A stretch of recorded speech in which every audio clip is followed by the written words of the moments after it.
The Vital Question by Lizzie M. Holmes. In the present phase of the labor movement, the philosophic or argumentative aspect is most prominent. At least it is so in America. I am reluctant to say that the old spirit of devotion, the determination, desperate courage, and whole-souled anxiety to work in the cause, that fearlessness of conventionalism, and utter disregard of the opinions of the, quote, respectable element, which characterized the agitators of 12-7 and 4 years ago, have utterly died out.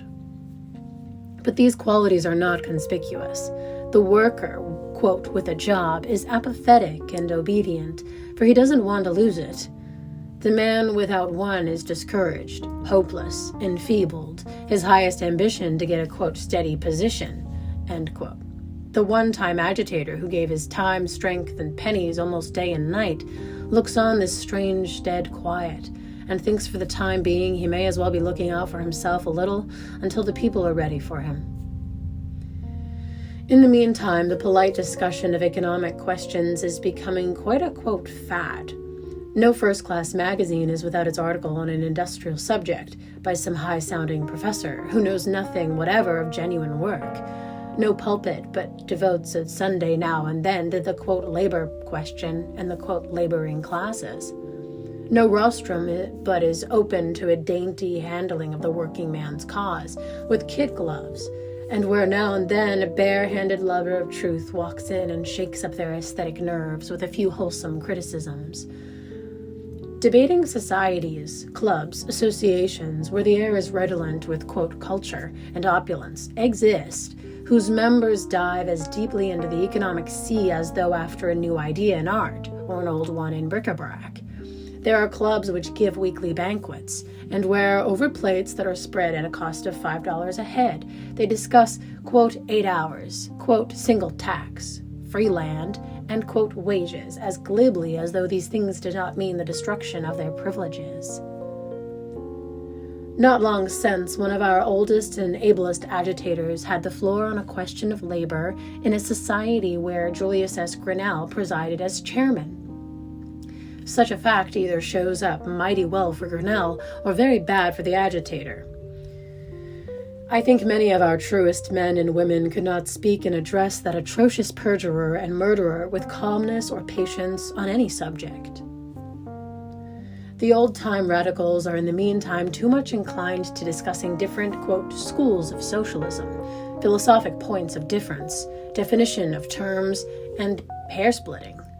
A few have established a society with a creed almost as close as a close communion Baptists, and all not subscribing to those principles have no right to call themselves socialists, and, quote, do so at their peril.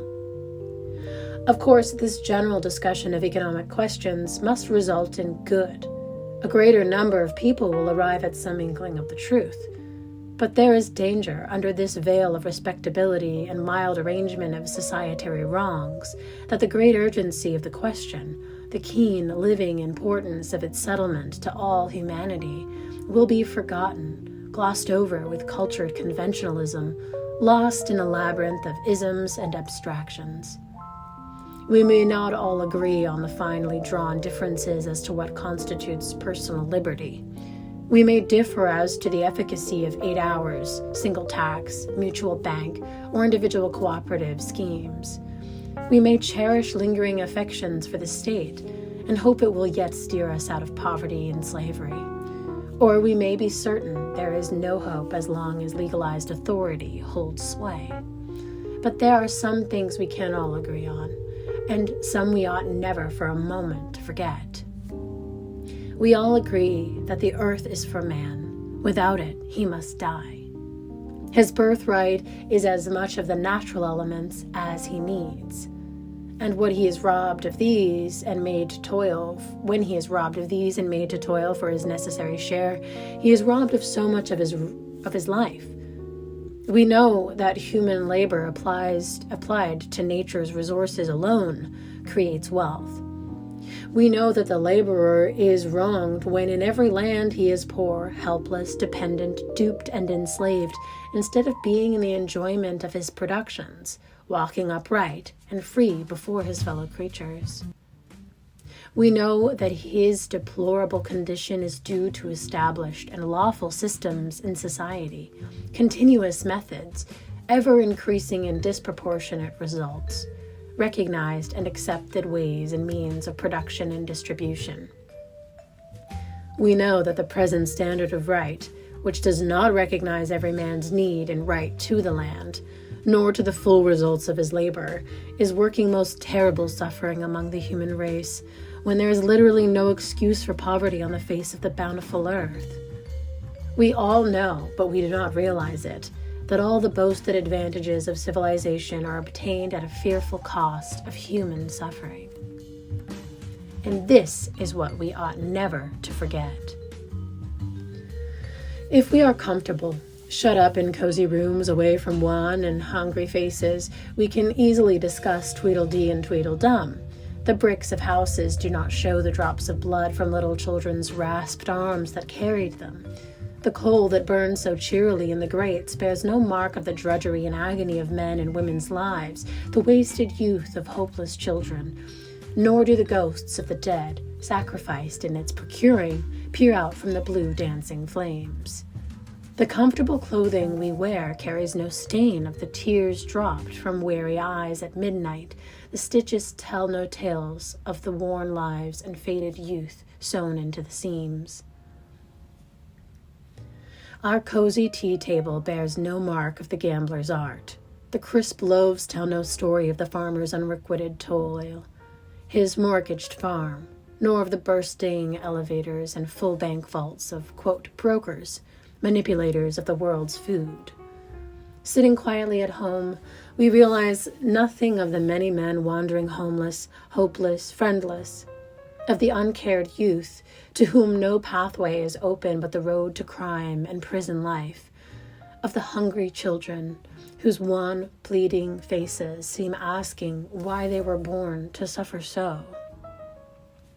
But, bringing these dismal facts home to ourselves, I do not mean that we should be charitable, go out and feed a few hungry people, or save one or two boys from jail. If we did this, we but make room for more. The causes beneath the surface of society continuously produce such results. The seething pool of injustice and corruption is constantly making wrecks of human beings and casting them up as mere driftwood.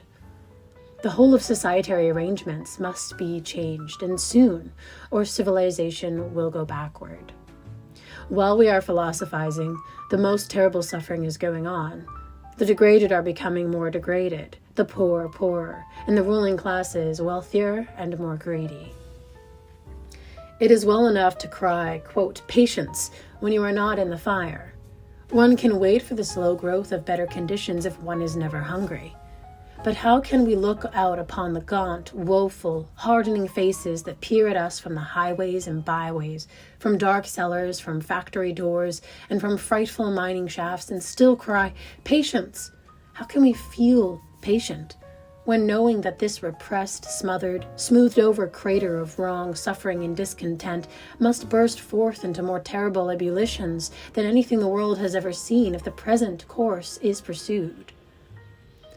The only hope there is that a general sense of, quote, danger may be infused among intelligent people. There is little time for waiting, for patience, or for philosophizing. Not that I would stop the discussion of economic subjects, but be they discussed ever so mildly and politely. But I would urge upon the already converted the necessity of more determination, more zeal for work, more of the spirit of self-sacrifice, less regard for respectable and conventional observances, and more for the truth, and a keener sense of the importance of the vital question.